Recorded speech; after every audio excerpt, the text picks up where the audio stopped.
Bon, les amis, salut. Peugeot Youngtimer France, Mike pour vous servir. Nouvelle vidéo sur cette petite GT que j'ai ramenée de Suisse. Deuxième vidéo de la série. Donc, vous vous demandez donc, mais qu'est-ce qui s'est bien donc passé après plus de quelques semaines sans nous avoir donné de nouvelles sur cette petite GT. Alors, j'ai eu des personnes qui sont venues me parler. Ils m'ont demandé où est passé l'autre 206 S16. Je vous en ferai une vidéo. Voilà. Je vous en ferai une vidéo, mais en gros, je l'ai vendu il y a déjà quelques mois.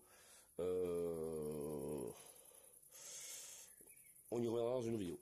Voilà. Alors, du coup, qu'est-ce qui s'est passé sur cette 206? Parce que là, vous voyez que c'est tout propre.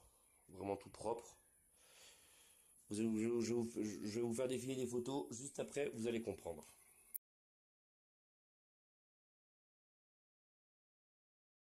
Donc, du coup, vous avez vu un peu le massacre. J'ai changé le travers sur la 106. Je suis désolé, je vous ai rien filmé parce que j'ai fait ça un jour de chaleur. J'ai bu 3 litres d'eau. Voilà. J'en ai des bouteilles glacées, congelées. C'était une horreur. Je transpirais jusqu'à des endroits où vous pouvez même pas imaginer que vous pourriez transpirer à ces endroits-là. Mais bref, je vous laisse imaginer le bordel. Donc j'ai changé le train arrière. Donc j'ai trouvé un train arrière de 206 cc. Voilà, ce qu'il faut savoir, c'est que les trains 206 cc sont compatibles de ce que j'avais pu lire et comprendre. Donc voilà, je l'ai acheté à la casse pour 130 euros complet et garantie 6 mois. Voilà, une casse à côté de chez moi. Très pratique. Donc j'ai changé ce train arrière. Voilà, j'en ai profité pour me remettre du freinage neuf. Voilà, donc à l'arrière j'ai opté pour des disques rainurés et perforés de marque Brembo avec des plaquettes Delphi. Voilà, Euh, tout simplement. Voilà, on est reparti sur quelque chose de neuf. J'ai acheté des accessoires vous savez, les petits clips, la petite goupille, etc. en neuf aussi pour repartir sur quelque chose de neuf. Voilà. Euh, les deux amortisseurs qui avaient déjà monté sur le train arrière, ils étaient quasi neufs. Donc je me suis pas fait chier quoi, hein, à les démonter. Le train arrière, je l'ai un peu préparé, je l'ai un peu brossé. Voilà, j'ai fait quelque chose de propre.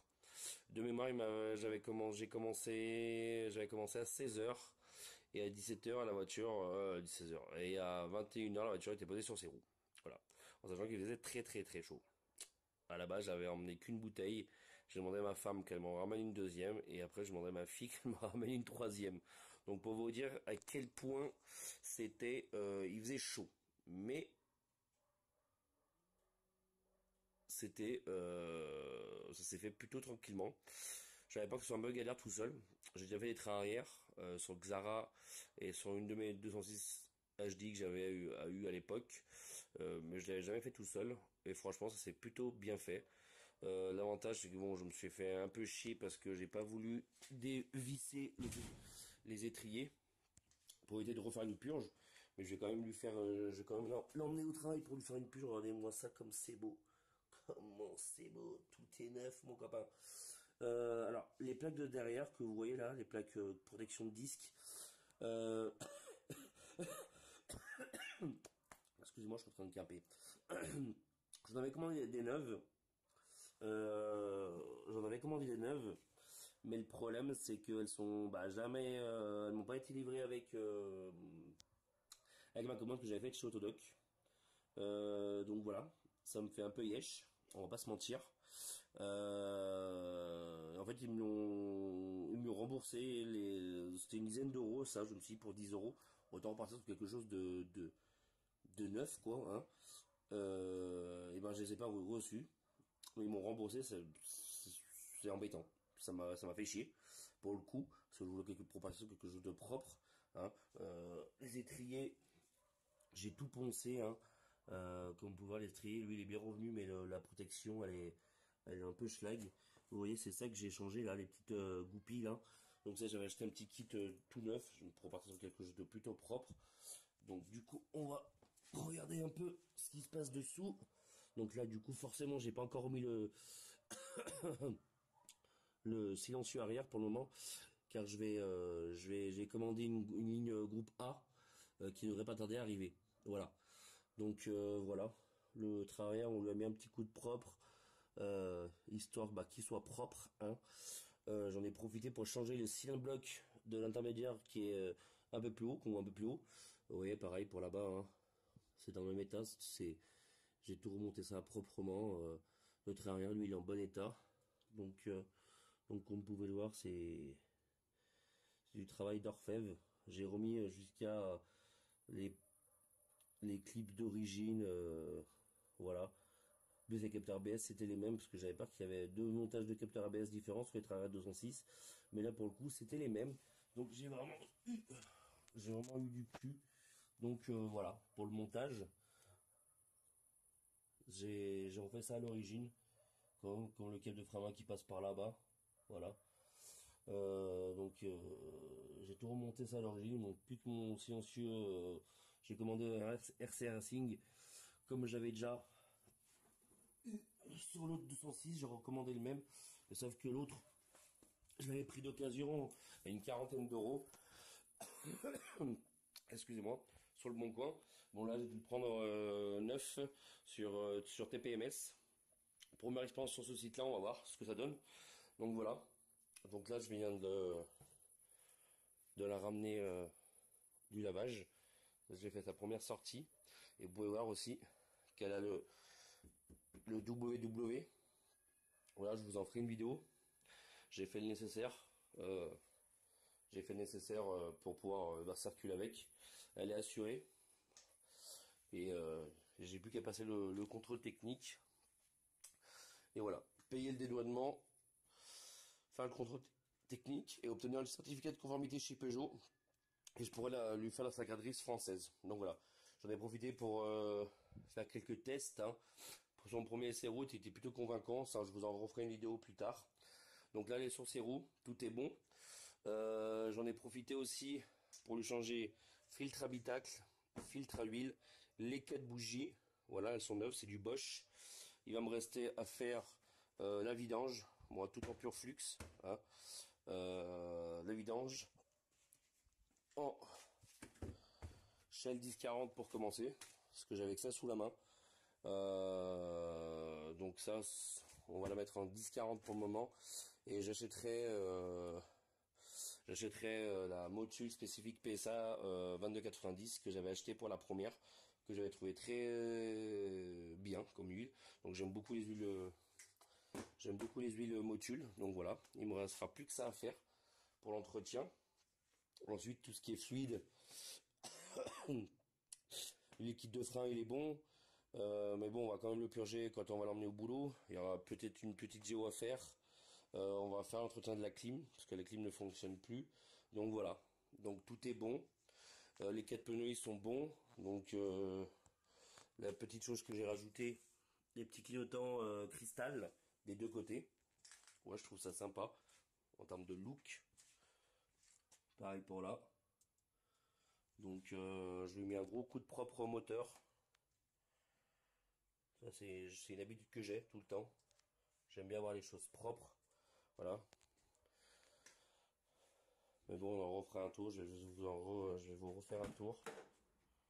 Regardez comment elle est propre cette auto. L'intérieur, je l'ai pas lavé. Hein. Je l'ai même pas dépoussiéré. Elle est dans un état incroyable cette voiture. Et en plus, pour ceux qui verront la caméra, finition carbone d'origine identique pour les poignées. C'est de la finition carbone. C'est pas du covering, hein, c'est d'origine, parce que c'est la même finition carbone que sur la RC, mais sauf que moi vu que c'est une Suisse, c'est une option qui est en plus. Donc voilà. Donc pour le train arrière, tout s'est bien passé. J'en ai pas chié. Donc là, elle est en état de rouler. Elle est en état de rouler. Donc il va me rester encore quelques petites bricoles à peaufiner au fur et à mesure. Donc la prochaine étape, La prochaine étape, ça va être de l'emmener au travail, hein, parce que j'ai encore d'autres bricoles à faire. Le train avant, j'ai fait les jeux, il n'y a pas de jeu, mais bon, on va faire ça sur un pont, ce sera beaucoup plus simple. Du coup, la vidange, je vais la faire au travail, je vais pas me prendre la tête à la faire par terre. Enfin, surtout, j'ai l'avantage de travailler dans un garage, donc on va profiter du pont et du matériel qui est là-bas. Donc je vais me faire purge des freins, l'entretien de la clim, on va faire la géométrie, histoire de repartir sur une très très bonne base. Et du coup, je vais prochainement faire la distribution. Voilà. Donc, je vais acheter le kit de distribution. Je vais prendre du gate ou du déco. Je vais voir. Je vais voir ce qu'il y aura d'intéressant en termes de prix. Parce que j'entends un galet qui fait un peu de bruit. Donc, vu que la dernière distribution, je crois qu'elle a été faite à 120 ou 130 000 km. Ou 140 000, non, je crois que c'était 138 000. Donc, on va la prévoir. On va la prévoir, cette petite distribution. Donc, voilà. Concrètement, cette voiture, à l'heure d'aujourd'hui, l'achat, les frais, etc. Enfin, l'achat, les frais de route, les frais administratifs que je viens de mettre, hein, parce que le W, je vous en parlerai, mais ça m'a coûté un petit billet. Ça m'a coûté un petit billet, ouais, ma plaque, elle est déjà... je suis déjà à pas loin de 1500, 1600 euros, hein, déjà. Donc, bon... je vais être franc avec vous par rapport à celle que j'ai achetée 2000 euros, que vous avez vu précédemment sur la chaîne YouTube. Elle est en 15 fois meilleur état. Voilà. En termes de frais, j'en aurais beaucoup moins sur celle-ci. Voilà, là je fais un truc à courant, j'ai fait tous les filtres, j'ai fait les bougies histoire de repartir sur une bonne base. La dernière révision, grosse révision, a été faite en 2019, non, 2020, pardon, avant qu'il l'arrête. Pour rappel, le Suisse à qui je l'ai acheté, lui, il l'avait arrêté uniquement à cause du haut train arrière, hein. Voilà, il roulait plus avec du haut train arrière. Mais c'était une voiture qui a toujours été suivie dans le réseau Peugeot. Donc, en Suisse, bien entendu. Donc ouais, je suis reparti sur une très bonne, je suis reparti sur une révision complète, hein. J'ai pas voulu m'embêter. Je suis parti sur une révision complète, au moins comme ça je repars sur une base saine. Et je vais sûrement prochainement, quand je vais commander les pièces pour la distrib, commander les pièces pour le freinage avant. Parce que le train avant, le train avant, il est en bon état. Donc là, on en refera une vidéo, je referai une vidéo prochainement sur le train avant. Ok? Donc voilà. C'était pour vous présenter un peu l'avancement du projet. Voilà, ça avance doucement mais sûrement. Je vous en ferai une vidéo quand je serai dans l'atelier en train de lui faire la géo, etc. Donc vous puissiez voir. Et puis voilà. Donc n'hésitez pas à me dire ce que vous en pensez. Voilà. C'était Mike pour Peugeot Youngtimer France. Je vous souhaite une bonne fin de soirée, une bonne journée ou un bon appétit. À bientôt pour de nouvelles vidéos. Ciao ciao.